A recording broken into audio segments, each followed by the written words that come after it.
আলহামদুলিল্লাহ। গত পরশু রাতে আফগানিস্তান এবং পাকিস্তানের সীমান্তে যা হলো তার তথ্য, সংবাদ, চিত্র আমরা গতকাল দেখেছি। উভয়টি মুসলিম রাষ্ট্র। এই দুই মুসলিম রাষ্ট্রের মাঝে সীমান্তে লড়াই হয়ে মুসলমান ভাইয়েরা মারা গেল। কেন দুটি মুসলিম রাষ্ট্রের মাঝে এই লড়াই? এটা কি শুধু সীমান্তের গণ্ডগোল, না এর পিছনে রয়েছে আন্তর্জাতিক কোনো ষড়যন্ত্র? আপনারা লক্ষ্য করেছেন ৭-৮ দিন আগে আমেরিকার প্রেসিডেন্ট ডোনাল্ড ট্রাম্প সে বাগরাম বিমান ঘাঁটি, যা আফগানিস্তানে অবস্থিত, যে বিমান ঘাঁটি এবং সামরিক ঘাঁটি নির্মাণে আমেরিকা বেশ কয়েক মিলিয়ন ডলার খরচ করেছে, সে সেই ঘাঁটি ফেরত চায়।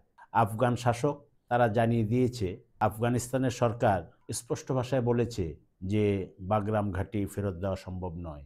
এটা আফগানিস্তানের মাটি, ১ ইঞ্চিও ছাড় দেবে না। তো আমার কাছে যেটা মনে হয়, আফগানিস্তান এই বাগরাম বিমান ঘাঁটি না দেওয়ার ফলে আমেরিকা তার পাকিস্তানি যে পাপেট সরকার তাকে দিয়ে একটা দুইটা মুসলিম দেশের মাঝে গণ্ডগোল বাঁধিয়ে দিতে চেয়েছে।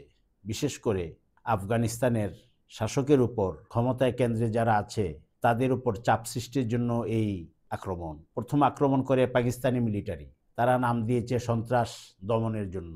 এর প্রত্যুত্তরে আফগান সরকার সীমান্তে তার সেনা পাঠিয়েছে, উভয় পক্ষে লড়াই হয়েছে।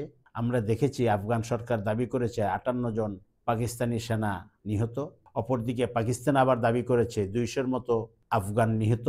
আসলে সঠিক তথ্য যাচাই করা সম্ভব হয়নি, কোনো সাংবাদিক, নিরপেক্ষ সাংবাদিকের পক্ষ থেকে যাচাই করা সম্ভব হয়নি। আজকে যেটা আমরা পেয়েছি, পাকিস্তান সরকার ২৩ জন তার সৈন্য নিহতর খবরটা স্বীকার করেছে।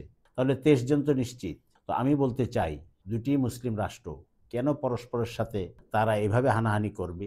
যদি সীমান্ত রেখায় কোনো সমস্যা থেকে থাকে তাহলে উভয় গ্রুপ টেবিলে বসবে। এমনিও ইসলামী বিধান, যদি দুই মুসলিম রাষ্ট্রের মাঝে কোনো সমস্যা হয়, লড়াইয়ে যাওয়ার আগে টেবিলে আলোচনার মাধ্যমে এটা শেষ করা। দুই পক্ষ যদি শেষ করতে না পারে, তৃতীয় পক্ষ এসে এটাকে সমাধান করার চেষ্টা করবে।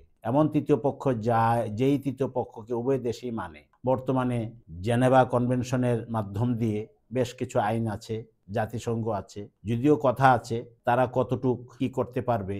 ওআইসি আছে, ইসলাম মুসলমানদের, মুসলিম রাষ্ট্রের তাদের নিজেদের সংগঠন, তাদের মাধ্যম দিয়ে, অথবা আফগানিস্তান পাকিস্তান যে দেশের সাথে সুসম্পর্ক, তাদের মাধ্যম দিয়ে এটা মিটিয়ে ফেলতে পারত। তা না করে করল কি তারা? পরস্পরের লড়াইয়ে উভয় পক্ষেরই তো ক্ষতি হয়েছে।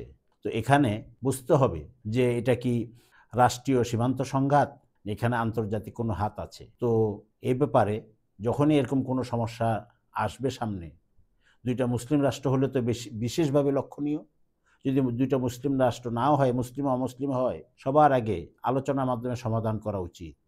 মুসলিম রাষ্ট্র হলে তো অবশ্যই উচিত, কারণ যে মারবে যে মরবে উভয় তো মুসলিম, এটা কখনোই কামনা নয়। তো এখন আপাতত থেমেছে কাতার এবং সৌদি আরবের আহ্বানে।